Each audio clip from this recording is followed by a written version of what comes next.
बिंदु GS academy के द्वारा 50 प्रश्नों का डिस्कशन जो रोज क्लासरूम में करवाए जाते हैं, उसका सेट नंबर 3 को देखने जा रहे हैं। अगर आप चैनल को सब्सक्राइब जरूर कर लें। पहला प्रश्न है,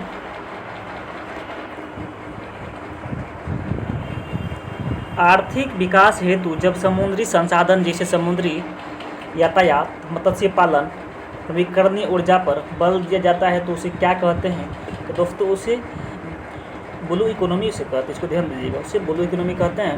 अगर इसकी प्रमुख पॉइंट दोस्तों बात करें तो पहले आर्थिक विकास का मतलब जाने दोस्तों। आर्थिक विकास वो विकास होता है जिसमें मनुष्य को पूर्ण रूप से आय की प्राप्ति होती है और मनुष्य परिपक्व होते हैं। और दोस्तों नवीकरण ऊर्जा की बात करें तो नवीकरण ऊर्जा वो होती है जिसका उपयोग जो होता है दोस्तों बार बार होता है, उपयोग बार बार करने के बावजूद भी ख़त्म ना हो, उसे बोलते हैं ख़त्म ना हो, उसे बोलते हैं नवीकरणीय ऊर्जा, उसको बोलते हैं। तो दोस्तों अगर बात करें अब ग्रीन इकोनॉमी के, तो दोस्तों ग्रीन इकोनॉमी वो होती है दोस्तों जिसमें पर्यावरण संरक्षण पर बात किया जाता है। पर्यावरण संरक्षण पर बात की जाती है, इसको ध्यान दीजिएगा। अगर तो ब्लैक इकोनॉमी की दोस्तों बात की जाए तो ब्लैक इकोनॉमी वो होती है दोस्तों जिसमें काला धन का दोस्तों बोलबाला होता है, काला धन का बोलबाला होता है और काला धन को जिसमें महत्व दिया जाता हो काला धन का। और दोस्तों रेड इकोनॉमी ये कुछ होता नहीं। इस पर दोस्तों इसका आंसर क्या हो जाएगा? ब्लू इकोनॉमी इसका हो जाएगा। आगे बढ़ते अगला प्रश्न है, स्वतंत्रता के पश्चात भारत में मिश्रित अर्थव्यवस्था अपनाने के क्या उपाय थे दोस्तों? और बात की दोस्तों मिश्रित अर्थव्यवस्था के बोल रहे हैं दोस्तों। बात करें तो स्वतंत्रता के पश्चात दोस्तों भारत के प्रथम प्रधानमंत्री पंडित जवाहरलाल नेहरू दोस्तों, तो वो पहले समाजवादी नेता थे। लोगों को दोस्तों उम्मीद था कि वो देश में दोस्तों समाजवादी अर्थव्यवस्था अपनाएगा, लेकिन दोस्तों ना तो समाजवादी ना तो पूंजीवादी दोस्तों अर्थव्यवस्था छोड़कर दोस्तों ये मिश्रित अर्थव्यवस्था को ये अपना लिया। क्योंकि दोस्तों अगर समाजवादी अर्थव्यवस्था चलाने के लिए पूंजी और रुपयों की दोस्तों क्या थी, उसमें अभाव थी, जिस कारण से वो समाजवादी अर्थव्यवस्था ना अपना करके ना पूंजी अर्थव्यवस्था अपना करके वो मिश्रित अर्थव्यवस्था पर जोड़ देते। इसको ध्यान दीजिएगा। पहला विकल्प है भारत के पास पूंजी एवं संसाधनों का अभाव, तो दोस्तों सही है। निजी क्षेत्र के पास उपलब्ध ही पूंजी, तकनीक एवं प्रबंधन सरकार लाभ लेना चाहती है, दोस्तों ये भी सही है।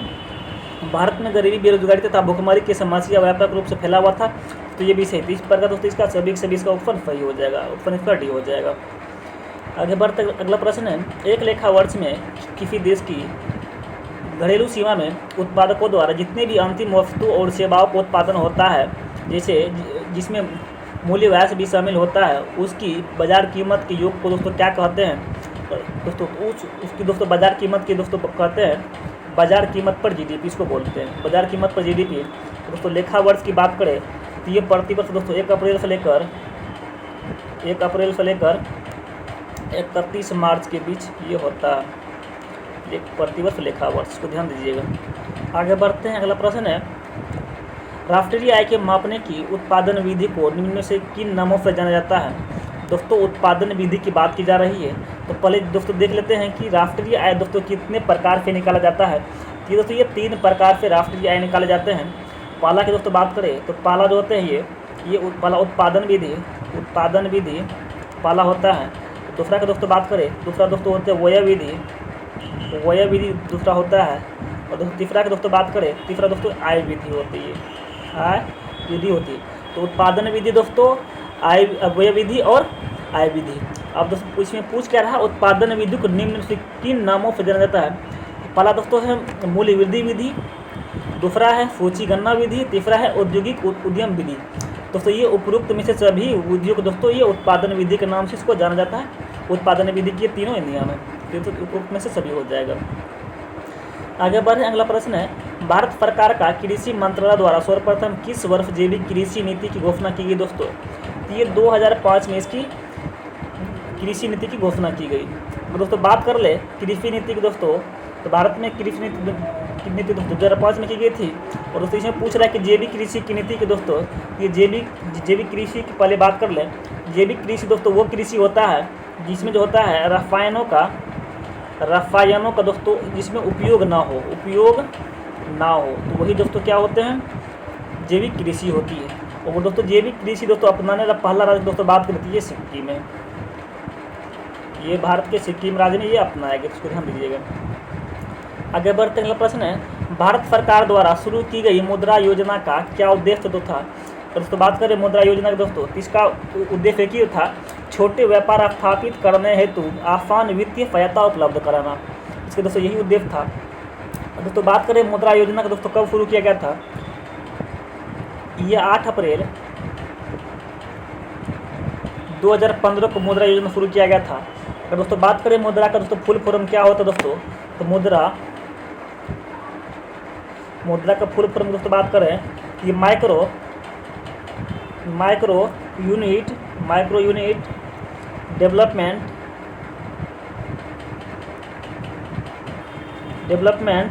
एजेंसी, इसका दोस्तों फुल फॉर्म इसकी होती है, इसको ध्यान दीजिएगा।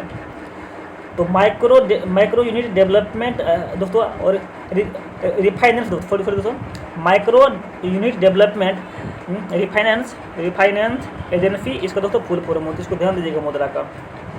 आगे बढ़ते हैं, अगला प्रश्न है निम्नलिखित कथनों पर विचार कीजिए। निम्नलिखित कथनों दोस्तों बोल रहे विचार कीजिए। पहला विकल्प दिया गया है कि प्रथम पंचवर्षीय योजना के समय सामुदायिक विकास कार्यक्रम की शुरुआत की गई थी।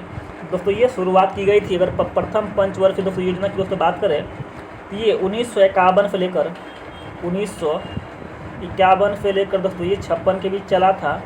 और दोस्तों बात करें सामुदायिक विकास का दोस्तों, तो इसका गठन दोस्तों 1952 में इसका किया गया था। दोस्तों ये सही है पहला विकल्प। दूसरा विकल्प दोस्तों है द्वितीय पंचवर्षीय योजना में भारत ने भारी उद्यमों पर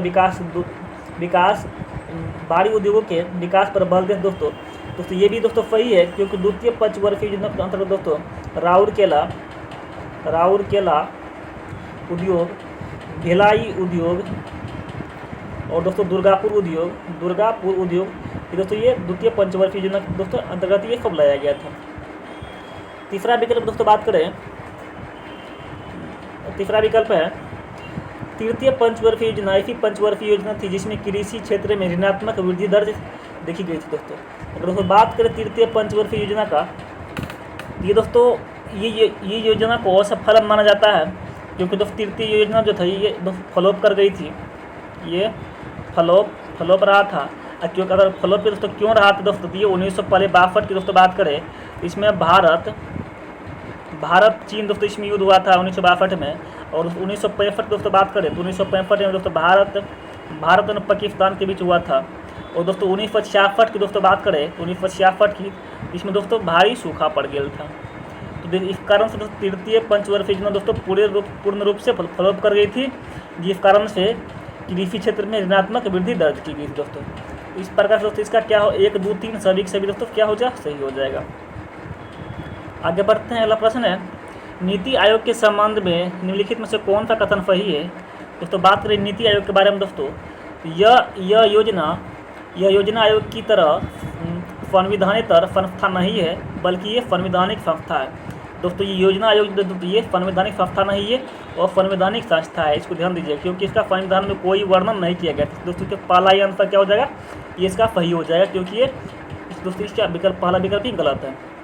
आगे बढ़ते हैं, अगला विकल्प इसका है कि नीति आयोग सरकारी संवाद के सिद्धांत पर कार्य करता है। तो दोस्तों ये कार्य करता है। दूसरा है प्रधानमंत्री नीति आयोग के अध्यक्ष होते हैं, ये भी दोस्तों सही है। तीसरा है, चौथा है दोस्तों प्रसिद्ध अर्थशास्त्री अरविंद पनगड़िया को नीति आयोग के पहला उपाध्यक्ष नियुक्त किया गया दोस्तों, ये भी सही है। तो ये पहला ही दोस्तों गलत था, बाद बाकी सभी से भी सही है। आगे बढ़ते अगला प्रश्न है गरीब लोगों की मात्रा तय करने के लिए सर्वप्रथम गरीबी रेखा की अवधारणा विकास किसके द्वारा किया गया दोस्तों।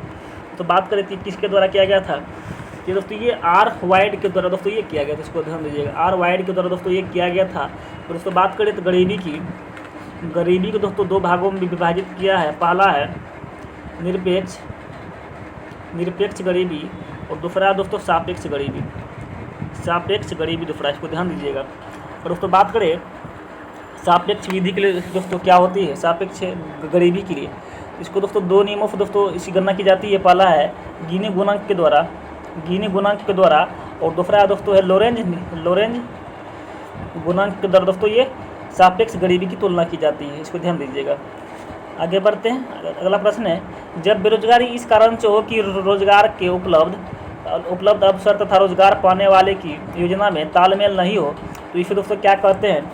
तब दोस्तों इसे संरचनात्मक इसे बेरोजगारी इसमें कहते हैं।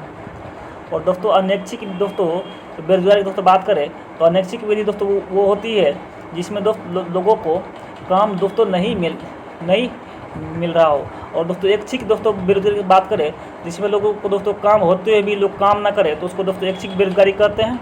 और दोस्तों इसको ध्यान दीजिएगा। आगे बढ़ते हैं, अगला प्रश्न है, भारत में मुद्रास्फीति के संदर्भ निम्नलिखित कथनों में से कौन सा सही है? तो दोस्तों पहले बात करें मुद्रास्फीति दोस्तों होता क्या है। तो मुद्रास्फीति दोस्तों मतलब क्या होता है? महंगाई।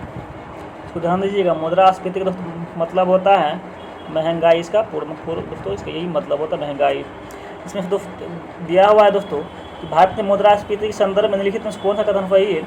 पहला विकल्प दोस्तों है मुद्रास्फीति के नियंत्रण में भारतीय रिजर्व बैंक की कोई भूमिका नहीं है। दूसरा, भारत में मुद्रास्फीति का नियंत्रण केवल भारत सरकार का उत्तरदायित्व है। और तीसरा दोस्तों है घटा हुआ मुद्रा परिचालन मुद्रास्फीति के नियंत्रण में दोस्तों ये सहायता करता है। दोस्तों यही सही है, बाद बाकी सभी गलत है। आगे बढ़ते हैं, अगला प्रश्न है, आरबीआई द्वारा बैंक दर में वृद्धि के कारण अर्थव्यवस्था पर क्या प्रभाव पड़ेगा? दोस्तों ये दोस्तों क्या प्रभाव पड़ेगा? तो ये दोस्तों ये उपभोग व्यय तथा निवेश व्यय में दोस्तों ये क्या करेगी? ये गिरावट ये लाएगी। इसको ध्यान दीजिएगा। तो दोस्तों आंसर इसका बी हो जाएगा। और दोस्तों बात करें इसके कुछ प्रमुख पॉइंट दोस्तों, तो आरबीआई जिस दर पर व्यापारिक बैंक को दीर्घकालीन उधार प्रदान करती है दोस्तों उसी क्या क्या बोलते हैं? बैंक दर, उसी को बोलते हैं। इसको ध्यान दीजिएगा, बैंक दर ये उसी को बोलती है आरबीआई। ध्यान दीजिएगा, आरबीआई जिस व्यापारिक बैंक को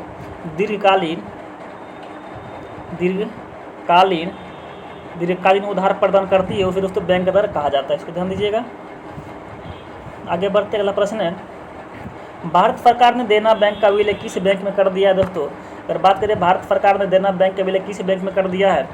ये दोस्तों ये बैंक ऑफ इंडिया में इसका विलय कर दिया। इसको ध्यान दीजिएगा, ये बैंक ऑफ इंडिया में इसका विलय कर दिया गया है। इसका ऑप्शन आंसर डी हो जाएगा।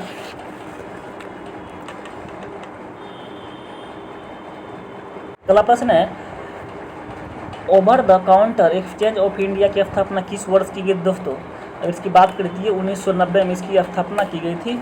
ओवर द OTCEI का स्थापना दोस्तों ये 1990 में की गई थी। इसको ध्यान दीजिएगा।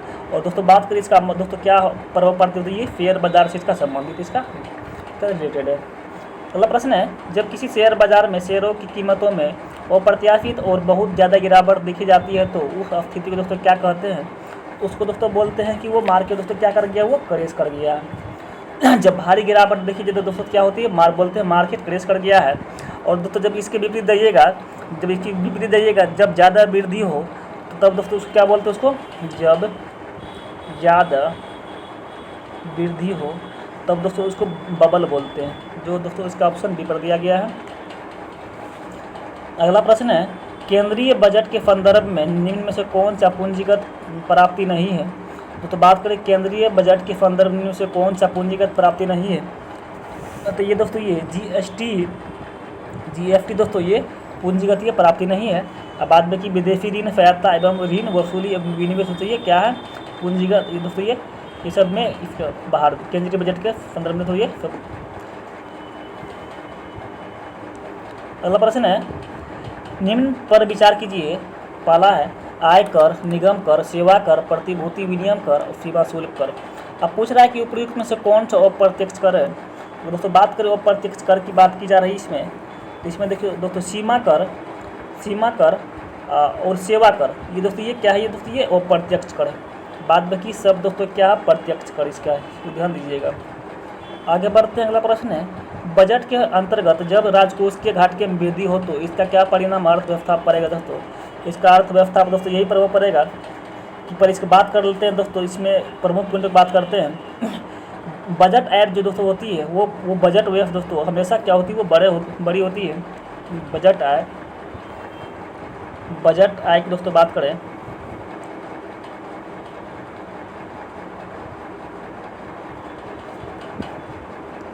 बजट आय जो दोस्तों होती है वो क्या होती है? बजट आय से फिर दोस्तों ये बजट आय से हमेशा छोटी होती है दोस्तों। बजट व्यय से हमेशा छोटी होती है। इसको ध्यान, बजट व्यय से हमेशा छोटी होती है। और जिसमें क्या होता है दोस्तों राजस्व घाटा होते हैं और प्राथमिक घाटा होते हैं, और इसमें राजकोषीय घाटा इसके अंतर्गत दोस्तों आते हैं। अब देखिए इसमें क्या क्या दोस्तों है परिणाम है। पहला है मुद्रास्फीति उत्पन्न होगी, दूसरा है विदेशों पर निर्भरता बढ़ेगी, तीसरा है देश की भावी पीढ़ी पर वित्तीय भार बढ़ेगा। ये दोस्तों ये सभी दोस्तों इसका परिणाम इसका आ जाएंगे, ध्यान दीजिएगा। अगला प्रश्न है व्यापार चेस में शामिल होती है दोस्तों, तो व्यापार चेस में दोस्तों ये दृश्य मंदे दोस्तों ये शामिल होते हैं, मध्य समय इसमें होती है, ध्यान दीजिएगा। और दोस्तों अगर एग्जाम्पल में दोस्तों देखा जाए तो वस्तु का दोस्तों आयात निर्यात दोस्तों ये दृश्य मध्य दोस्तों ये भाग है, वस्तु का आयात निर्यात। अगला प्रश्न है राष्ट्रीय श्रम आयोग के अनुसार कृषि श्रमिक कितने प्रकार के होते हैं। दोस्तों ये 2 प्रकार के होते हैं, इसको ध्यान दीजिए, ये 2 प्रकार की होती हैं। आगे बढ़ते अगला प्रश्न है निम्नलिखित में से कौन सा व्यष्टि अर्थव्यवस्था का अध्ययन है। दोस्तों बात करें तो व्यष्टि अर्थव्यवस्था का ये दोस्तों ये वस्तु का कीमत निर्धारण करना दोस्तों ये व्यष्टि अध्ययन का दोस्तों ये अध्ययन है, व्यष्टि अर्थव्यवस्था की अध्ययन है। और उसको बात करें तो व्यष्टि अर्थव्यवस्था दोस्तों होता क्या है, तो व्यष्टि अर्थव्यवस्था दोस्तों वो होती है जिसमें केवल एक इकाई के कार्यों का अध्ययन किया जाता है। एक इकाई के दोस्तों केवल एक इकाई के कार्यों का अध्ययन इसमें किया जाता है, इसको ध्यान दीजिएगा। आगे बढ़ते हैं, अगला प्रश्न है उत्पादन संभावना वक्र का ढाल दोस्तों गिरता है, ये दोस्तों हमेशा ये किधर गिरता है, ये हमेशा बाएं से दाएं की ओर दोस्तों ये गिरता है, इसको ध्यान दीजिएगा। हमेशा ये बाएं से दाएं की ओर गिरता है। चित्र में दोस्तों देख लीजिए हमेशा बाएं से दाएं की ओर ये हमेशा गिरता है, तो इसका दोस्तों आंसर क्या हो जाएगा, ये हो जाएगा। आगे बढ़ते अगला प्रश्न है किसी वस्तु में मानवीय आवश्यकता की पूर्ति की क्षमता को दोस्तों क्या कहते हैं। इसको दोस्तों ये उपयोगिता इसको बोलते हैं, उपयोगिता इसको बोला जाता है, इसको ध्यान दीजिएगा। अगला प्रश्न है ऐसी वस्तु जिनका एक दूसरे के बदले में प्रयोग किया जाता है क्या कहलाता है। ये दोस्तों ये स्थानापन्न वस्तु ये कहलाती है, इसको ध्यान दीजिएगा। अगला प्रश्न है जब प्याज की कीमत में 8% की वृद्धि होती है तो प्याज की मांग में 5% की कमी आती है, तो प्याज की मांग को दोस्तों पूछ रहा है कि प्याज की मांग लोच दोस्तों क्या होगी। तो दोस्तों मांग लोच की दोस्तों बात करें तो मांग लोच बराबर क्या होती है, मांग लोच बराबर की दोस्तों बात करें दोस्तों मांग में प्रतिशत परिवर्तन बाय बटे कीमत में प्रतिशत परिवर्तन, इसका यही फार्मूला होता है। अब देखिए कितना दोस्तों दिया गया मांग में प्रतिशत परिवर्तन दोस्तों बात कर देती है कितना दोस्तों ये 5 है, और कीमत की दोस्तों बात करें तो इसमें कितना ही 8 है, तो 5/8 हो जाएगा, तो इसका निकालिएगा दोस्तों, इसका ये 0.62 इसका आंसर आ जाएगा। आगे बढ़ते हैं और दोस्तों यहाँ से फन शुरू हो जाता है करंट अफेयर्स का। 25 क्वेश्चन दोस्तों अर्थशास्त्र का था, इकोनॉमी का था, और 25 क्वेश्चन दोस्तों ये करंट अफेयर्स का था। अब करंट अफेयर्स का दोस्तों सेशन शुरू होता है। तो पहला प्रश्न है एशिया कप 2023 किन 2 देशों के बीच दोस्तों खेला जाएगा। ये दोस्तों बात करें तो इसका तो ये पहले पाकिस्तान में होने वाला था, लेकिन भारत के कई विरोध के कारण दोस्तों ये श्रीलंका में भी ये आयोजित करने का फैसला लिया गया, तो ये पाकिस्तान और श्रीलंका इसका आंसर हो जाएगा। अगला प्रश्न है जून 2023 में चौथा अंतर्राष्ट्रीय जल पुरस्कार किसे प्रदान किया गया दोस्तों, ये जगदीप धनगर को ये प्रदान किया गया, इसको ध्यान दीजिएगा। अगला प्रश्न है 35वें राष्ट्रीय खेलों के शुभंकर का नाम क्या है। अगर दोस्तों शुभंकर का बात करते इसका दोस्तों मोगा किसका शुभंकर का नाम है, और तो ये कहाँ होगा दोस्तों, ये 2023 में दोस्तों ये गोवा में होगा। 2023 में ये गोवा में होने वाला है, अक्टूबर 2023 में, इसको ध्यान दीजिएगा। अगला प्रश्न है कौन सा मध्य यूरोपीय देश समलैंगिक विवाह को वैध बनाने वाला पहला देश बना है दोस्तों, ये बना है तो ये एस्टोनिया ये बन चुका है, इसको ध्यान दीजिएगा, ये एस्टोनिया ये बन चुका है। अगला प्रश्न दोस्तों है कि रॉ का नया प्रमुख किसे नियुक्त किया गया दोस्तों, तो भारतीय रॉ का बात कर रहा है RAW दोस्तों। अगर रॉ का दोस्तों फुल फॉर्म देखिएगा तो रिसर्च एंड एनालिसिस विंग इसका दोस्तों फुल फॉर्म होती है, रिसर्च एंड एनालिसिस विंग इसका दोस्तों फुल फॉर्म होती है। और दोस्तों बात करें इसका दोस्तों घटना कब किया था इसका दोस्तों, तो ये 1968 में इसका दोस्तों स्थापना किया गया था। और इसके मुख्यालय की दोस्तों बात करें तो इसका मुख्यालय जो है नई दिल्ली में इसका मुख्यालय है, नई दिल्ली में इसका मुख्यालय है।